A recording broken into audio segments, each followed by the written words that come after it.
Next మనం మెదక్ వెళ్దాం. మెదక్లో మా ప్రతినిధి సునీల్ మనకి అందుతుండే. ప్రధానంగా చూసుకుంటే మెదక్ జిల్లా ఏడుపాయల ఆలయానికి ఎమ్మెల్యే భర్త దేవేందర్ వచ్చినటువంటి పరిస్థితి. ఏ తప్పు చేయలేదని ప్రమాణం చేశారు దేవేందర్ రెడ్డి. ఇక అమ్మవారిపై ప్రమాణం చేయాలని అసమ్మతి నేతలు సవాలు విస్తున్న నేపథ్యంలో ఆయన సవాళ్ళను స్వీకరించి దేవేందర్ రెడ్డి అక్కడికి వచ్చి ప్రమాణం చేసినటువంటి పరిస్థితి కనిపిస్తుంది. మొత్తానికి ఇది ఏ విధంగా ఫీల్ అవ్వచ్చు, దీనికి సంబంధించిన పూర్తి అప్డేట్స్ ఏంటి సునీల్ చెప్పండి.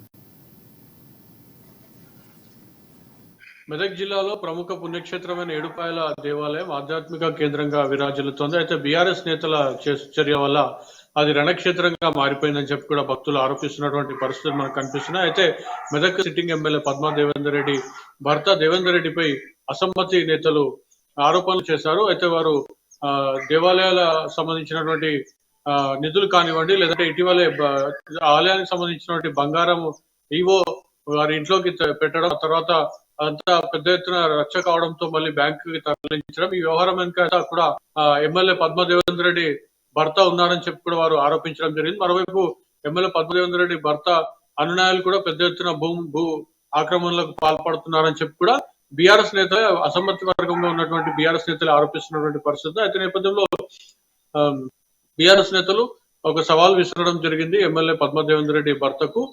నువ్వు ఏ తప్పు చేయకపోతే ఏడుపాయల ఆలయం వద్దకు వచ్చి ప్రమాణం చేయాలని చెప్పి కూడా వారు సవాల్ విసరడంతో ఆయన సవాల్ను స్వీకరించారు. ఈ రోజు ఉదయం సుమారు 8 గంటల ప్రాంతంలో ఆయన ఆలయాన్ని వద్దకు చేరుకొని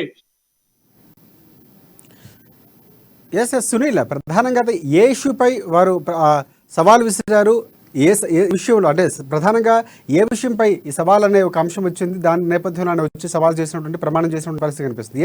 ఏ అంశంపై జరిగింది? అయితే పద్మా దేవేందర్ రెడ్డి భర్త షాడో ఎమ్మెల్యేగా వ్యవహరిస్తున్నారు. ఆయన అనునాయులు పెద్ద ఎత్తున భూ కబ్జాలకు పాల్పడుతున్నారు. అదేవిధంగా ఏడుపాయల దేవాలయం ప్రతి ఏటా కూడా పెద్ద ఎత్తున రాష్ట్ర ప్రభుత్వం అధికారికంగా ఉత్సవాలను నిర్వహిస్తూ ఉంటుంది. ఆ ఉత్సవాలకు సంబంధించి కూడా ఈయన ఉత్సవాలు జరిగిన రోజులు కూడా ఆలయం వద్ద తిష్ట వేసుకొని కూర్చొని ఆలయానికి సంబంధించినటువంటి ప్రతి టెండర్ లో కూడా ఈయన జోక్యం ఉంటుంది.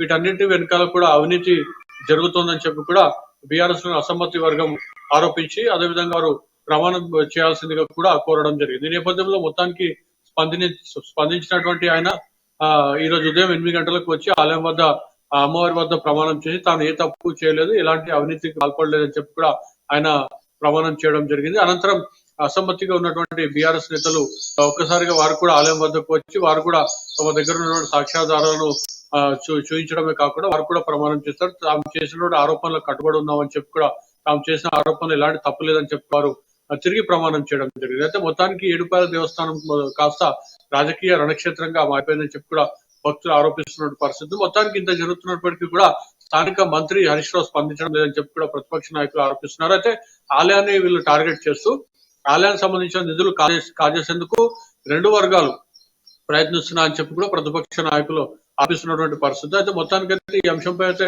సిట్టింగ్ ఎమ్మెల్యే ఉన్నటువంటి పద్మా దేవేందర్ రెడ్డి అయితే స్పందించదు.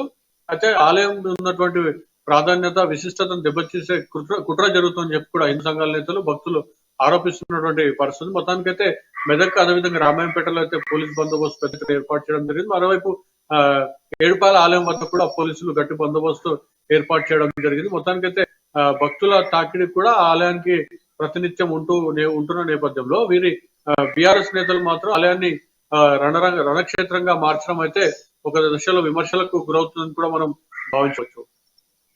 రైట్. ఒకటి సవాల్ విస్తున్నటువంటి నేతలు కానీ లేకపోతే ఎవరైతే భర్త పద్మదేవేందర్ రెడ్డికి సంబంధించినటువంటి అంశంలో కానీ ప్రధానంగా చూసుకుంటే ఇరువురు కూడా ప్రమాణం చేసినటువంటి పరిస్థితి. ఇందులో నిజం ఏంటి అనేది మాత్రం ఒక సందిగ్ధంగా మారేటువంటి, ఇద్దరు నిజాలు అయినప్పుడు సో అబద్ధం ఏంటి అనేది మాత్రం ఒక క్వశ్చన్గా మారేటువంటి ఈ నేపథ్యంలో భక్తుల యొక్క స్పందన ఏంటి, అక్కడ ఉన్నటువంటి స్థానికంగా ఉన్న ఎవరైతే ఉన్నారు ప్రజలు ఏమని ఫీల్ అవుతున్నారు?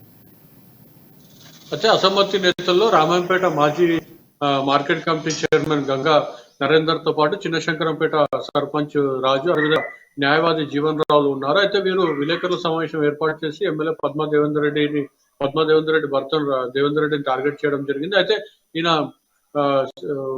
చేసినటువంటి అవినీతి ఆరోపణలు కూడా వారి సాక్ష్యాధారాలతో కూడా చూపించడం జరిగింది. అదేవిధంగా ఈయన అన్నాలు కూడా భూ కబ్జాలకు పాల్పడుతున్నారని చెప్పడం జరిగింది. మరోవైపు ఎమ్మెల్యే పద్మా దేవేందర్ రెడ్డి స్థానంలో షాడో ఎమ్మెల్యేగా ఈయన వ్యవహరిస్తున్నారని చెప్పి కూడా వారు ఆరోపించడం జరిగింది. అయితే మొత్తానికైతే మెదక్లో ఆరోపణలు ప్రత్యారోపణలతో పాటు దేవాలయాల వద్ద కూడా వీరు ప్రతాపం చూపిస్తున్నారని చెప్పి కూడా భక్తులు ఆరోపిస్తున్నటువంటి పరిస్థితి ఉంది. మొత్తానికైతే ఆలయం ఈవోకి సంబంధించినటువంటి గత కొద్ది రోజుల్లో మనం చూసుకున్నట్లయితే ఆలయం సంబంధించినటువంటి వెండి బంగారాన్ని హైదరాబాద్ లోని మింట్ కాంపౌండ్ లో డిపాజిట్ చేశాక ఈవో శ్రీనివాస్ మళ్ళీ వాటన్నిటిని కరిగించి తన ఇంటికి తీసుకురావడం, ఆ తర్వాత జరిగిన దుమారం, ఆ తర్వాత ఆయన బ్యాంక్ లో డిపాజిట్ చేయడం అంశం నుంచి ఈ మొత్తానికైతే ఈ అవినీతి ఆరోపణలు కానివ్వండి, ఒకరికి ఒకరు విమర్శలు జరుగుతున్న నేపథ్యంలో ఈవో శ్రీనివాస్ వ్యవహారమే ఇందుకు కారణంగా కూడా మనం చెప్పవచ్చు. మరోవైపు ఆలయ ఈవో చేసినటువంటి తప్పును పద్మా దేవేందర్ రెడ్డి స్థానిక ఎమ్మెల్యే పద్మా దేవేందర్ రెడ్డి భర్త దేవేందర్ రెడ్డి ఈవోని వెకేసి వస్తున్నారు. ఆయన గతంలో కూడా ప్రభుత్వం